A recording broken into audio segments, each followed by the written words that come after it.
안녕하세요. 저 같은 경우에는 아들이 공부를 못해도 운동을 못해도 남들에게 좀 뒤처져도 괜찮다고 생각했어요. 제가 중요하게 생각하는 건 범죄, 공중도덕 부재 등 남에게 민폐 끼치지 않고 살기, 술, 담배, 약물, 오토바이 등 자기 자신의 건강을 해치지 않기, 세상에 공짜는 없다 등 돈 공부 정도면 자기 앞가림은 충분히 해낸다고 생각해요. 그러므로 20살 넘어서 아들의 인생은 본인이 알아서 사는 것이고 그 전까지 몸 건강하게 사고 없이 잘 키우면 부모로서 역할은 다 하는 거라고 생각했어요. 그런데 나날이 쑥쑥 커가고 어제보다 오늘 하루 더 예뻐지는 아들을 보면서 앞으로 살아갈 능력들을 키울 기회들을 더 많이 주고 싶어졌어요.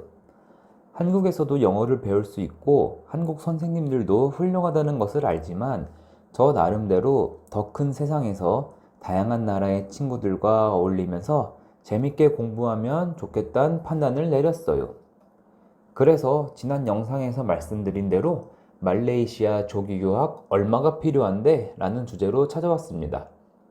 막연하게 가고 싶다가 아니라 진짜로 가서 어떻게 먹고 살지 준비를 하다 보니까 주먹으로 코 한 대 쥐어 박은 것 마냥 정신이 띵했는데요. 생각보다 엄청난 비용이 발생하더라고요. 제 가치관이 일어나지 않은 일에 대해 걱정하기보다는 더 큰 돈을 준비하면 문제 10개 중에 6에서 7개는 그냥 해결된다고 생각하기에 넉넉 잡아서 예산을 세워봤어요. 우선 저는 말레이시아의 쿠칭이라는 지역에서 살면서 아들을 공부를 시키고 싶어요.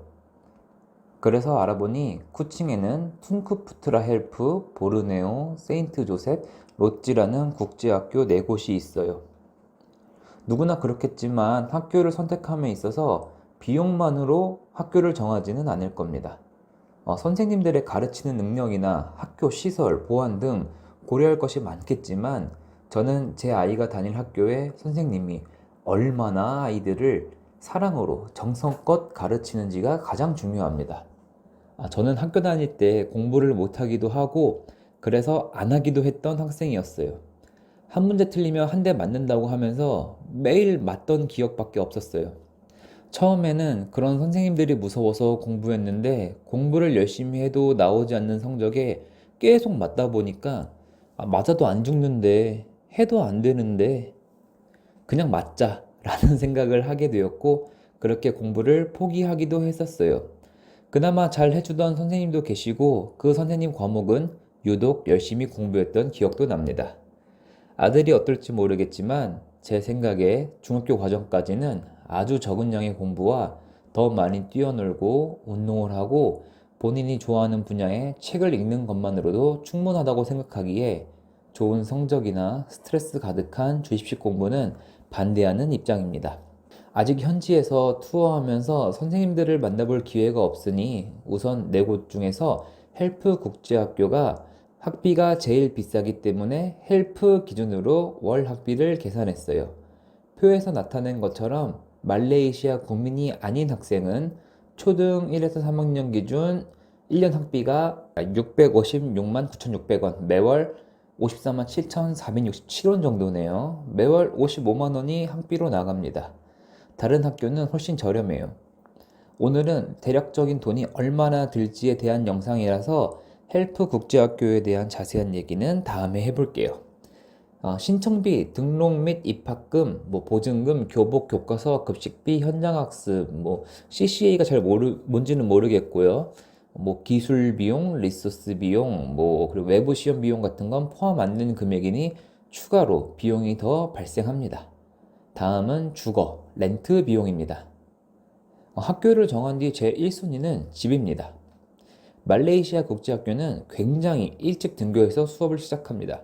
아침 7시 30분에 수업을 시작하니 아침 7시에 집에서 나와서 차로 데려다 주면 늦어도 7시 15분에는 도착해야 본인 교실로 가서 수업 준비를 하고 기다릴 수 있다는 판단이 들어서요. 아무리 멀어도 아침 시간에 차로 15분 내에 있는 곳만 렌트하려고 합니다. 제일 가까운 곳에서 60에서 90만 원 사이의 매물들로 렌트할 예정입니다. 더 아래 가격도 있지만 그런 곳은 집 컨디션이 나쁘거나 가구나 가전이 하나도 없는 곳이라서 일일이 하나하나 다 사야 하더라고요. 그리고 학원비도 필요할 듯 합니다. 초반에 하루라도 빨리 정착하려면 우선 영어가 가장 우선되어야 할 듯 합니다. 영어 학원이나 과외를 통해 주 1에서 2회 정도 아이가 부담을 느끼지 않을 선에서 조율해서 보충 수업 개념으로 이용하려고 합니다. 그리고 식생활비, 공과금, 통신비 이게 문제인데요. 진짜 이건 진짜 뭘 먹냐, 어디서 먹냐, 어떤 옷을 사 입느냐, 뭐 한 달에 머리는 몇 번 자를지, 올리브영도 없는데 로션이나 선크림은 얼마지? 뭐 에어컨을 얼마나 트냐, 물을 얼마나 쓰냐, 어떤 통신사의 인터넷, 핸드폰 요금제를 쓰냐에 따라서 가격이 천차만별이기에 100만 원이라는 막연한 예산을 짤 수밖에 없었어요. 그리고 말레이시아는 한국만큼 물이 깨끗하지 않기에 온 수도꼭지에 필터를 계속 갈아줘야 할 듯하고 물론 정수기도 들여놔야 할 듯합니다.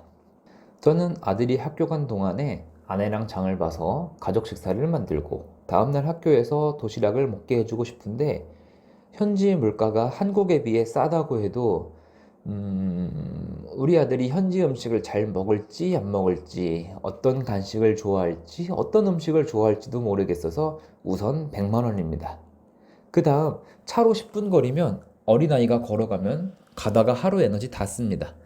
그래서 차를 구매하려고 합니다. 개인적으로 현재 타고 있는 차를 말레이시아로 보내서 계속 타고 싶은데 이건 더 알아봐야 할 듯합니다. 자동차 비용은 1,500만 원 이내로 생각하고 있었는데 마침 말레이시아에서 생산하는 차량 두 종이 있더라고요. 이 중에서 고르려고 합니다.